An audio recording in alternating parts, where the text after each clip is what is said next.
Hello everyone, आज हम limitation law का सेक्शन 11 पढ़ेंगे। इस सेक्शन के बारे में आमतौर पर कहा जाता है कि ये सेक्शन के ज़्यादा इम्पॉर्टेंट नहीं है, लेकिन ये सेक्शन बहुत इंटरेस्टिंग है and I hope you guys will definitely enjoy this, क्योंकि ये अपनी नौयत की अलग ही चीज़ है। अब सेक्शन की तरफ चलते हैं। सेक्शन 11 की हेडिंग है suits on foreign contracts. Heading से ये बात क्लियर है कि ये सेक्शन सिर्फ कॉन्ट्रैक्ट्स पर अप्लाई होता है।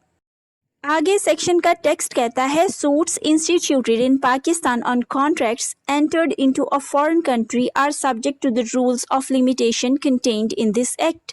मतलब ये कि एक कॉन्ट्रैक्ट जो किसी बाहर के मुल्क में हुआ, लेकिन कॉन्ट्रैक्ट करने वाली दो पार्टीज में से एक पार्टी ने कॉन्ट्रैक्ट की इन्फोर्समेंट के लिए पाकिस्तान में सूट इंस्टीट्यूट कर दिया।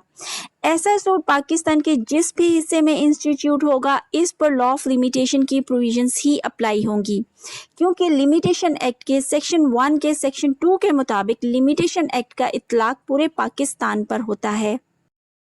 इसे एक मिसाल से समझ लेते हैं। फर्ज करें मिस्टर ए और मिस्टर बी ने अमेरिका में एक कॉन्ट्रैक्ट किया जिसकी अमेरिका में इन्फोर्समेंट का टाइम 1 ईयर था जो गुजर गया, लेकिन पाकिस्तान में 3 इयर्स था। ऐसे में मिस्टर बी जो इस कॉन्ट्रैक्ट की पार्टी हैं, उन्होंने पाकिस्तान आकर इस कॉन्ट्रैक्ट की इन्फोर्समेंट के लिए सूट इंस्टीट्यूट कर दिया।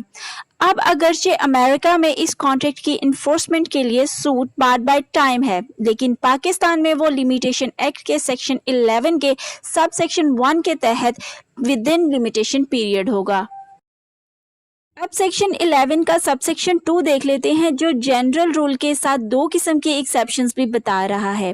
पहले जनरल रूल पढ़ लेते हैं जो कहता है no foreign rule of limitation shall be a defence to a suit instituted in Pakistan on a contract entered into a foreign country. मतलब ये है कि बाहर के मुल्क में अप्लाई होने वाले लिमिटेशन लॉ के रूल को पाकिस्तान में ऐसे कॉन्ट्रैक्ट के इन्फोर्समेंट के लिए इंस्टीट्यूट होने वाले सूट के खिलाफ एज ए डिफेंस नहीं लिया जा सकता।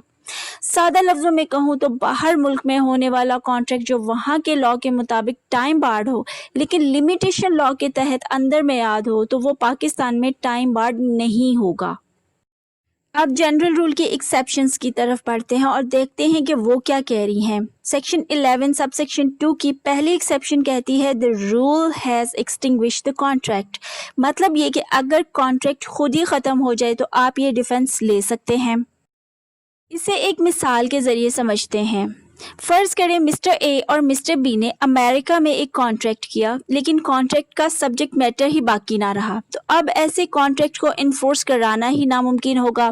लिहाजा अगर पाकिस्तान में कोई ऐसे कॉन्ट्रैक्ट की इन्फोर्समेंट के लिए सूट इंस्टीट्यूट करे, तो इसके खिलाफ ये डिफेंस लिया जा सकता है कि ये कॉन्ट्रैक्ट एक्सटिंग्विश हो चुका है।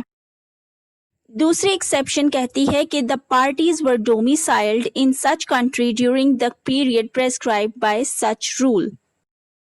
मतलब ये कि कॉन्ट्रैक्ट में एंटर होने वाली दोनों पार्टीज बाहर मुल्क में डोमिसाइल्ड हों। डोमिसाइल्ड का मतलब होता है किसी जगह के रिहायशी होना, और जब कॉज ऑफ एक्शन अराइज हुई हो तब इससे बाहर के मुल्क में रहती हो, और वहां रहते रहते ही लिमिटेशन एक्ट के रूल्स के मुताबिक लिमिटेशन पीरियड भी खत्म हो चुका हो, लेकिन दोनों में से कोई भी पार्टी सूट इंस्टीट्यूट ना करे।